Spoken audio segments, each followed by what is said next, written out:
Hello everyone, glad you can make it to the latest Kicks on Court weekly recap.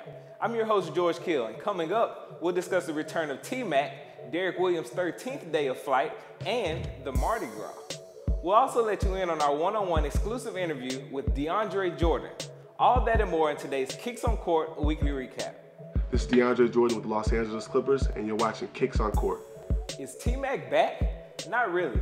He's still playing overseas, but his shoes have made a welcome return to the NBA this season. Earlier this week, Hawks forward Josh Smith laced up the black and red Adidas T-Mac 1. Now, this is not the first time we've seen the T-Mac 1 on court this season, because Iman Shumpert laced up the black and blue pair just 2 weeks ago. The T-Mac 1 was definitely one of the most popular shoes in the early 2000s, and they're back. So check your nearest Adidas retailers for these retros now, well, after the show. Jordan Brand's 28 Days of Flight campaign has caught the eye of many, including our Kicks on Court champion nominees. Derrick Williams laced up a special pair of Air Jordan 13s on, you guessed it, the 13th day of flight. He wore the neutral gray Air Jordan 13s against New Orleans. Now these 13s released in 2005, which was a pretty interesting year for the 13. It was the first time we saw the team red, the altitude greens, and the series of low tops. It was also the first return of the Flint 13s.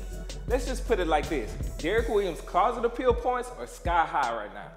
Clippers center DeAndre Jordan has garnered quite a buzz with his improved play this year. He's also helped generate interest for Under Armour's newest flagship basketball shoe, the Bionic Spine. Our LA-based writer Jacques Slade recently caught up with Jordan to discuss how the Bionic Spine plays, unseen colorways, and his brand mate Brandon Jennings. Check it out. The way that I play, I love the Spine because it's light, it's lightweight, and it supports the way I want to play. It supports your foot and your ankle support, and it you can be explosive and make quick cuts and play the way that I play in that shoe. I love it. We've seen a lot of Spine colorways this season. Which one would you say is your favorite? My favorite Spine colorway, I would have to probably go with the all reds with the blue laces. I like those. They pop on the court. I like those a lot. Is there any Spine colorways we haven't seen yet that you kind of have tucked in, waiting for a special time, maybe All-Star or something like that? I have a couple colors that I haven't, taken out the package for you guys just yet.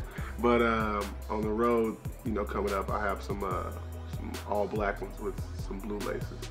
So you'll like those. Those are nice. Do you have any relationship with any of your brand members, such as Kemba Walker, Brandon Jennings, previous basketball players? Oh yeah, I talk to those guys all the time, man. And but when we step inside those lines, it's a different story.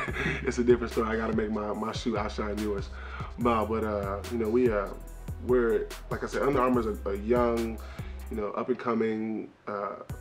They just grind, and that's the type of player that I am, and I feel like that's the type of players that we are, and we're upcoming players. So we really get along, and we're a young group, and we keep in touch with each other as much as possible. Speaking of Under Armour, did you see Grievous Vasquez's Bionic Spine Mardi Gras PE? Before we close, let's take a look at what you guys are wearing. J. Jordan Harris laced up the Memphis Blue Rookies, while In the Clutch wore the Dunkman LeBron 10s. We also spotted Rafiki in the Kobe 8 Pythons. Now you don't want to miss next week's Kicks on Court episode. We might give you 2 in 1. We have 5 great things to look forward to next week. Number 1 is All-Star Weekend. We have access to a few events in Houston, so you don't want to miss our exclusive coverage. Number 2 is All-Star Guest. We'll have a few All-Stars, shoe designers, and Kicks on Court champion nominees stop by, so you don't want to miss what they'll have to say. For number 3, we'll be unleashing the top 5 Kicks on Court champion nominees of the first half of the season. Some of you guys already know who's in it, but we'll be ranking them. For number 4, we'll talk about the Kicks on Court surprises of the first half of the season. We'll discuss the top Kicks on Court surprises and what garnered your interest the most. And last but not least, we'll introduce a new element to our Kicks on Court champion voting that involves you guys.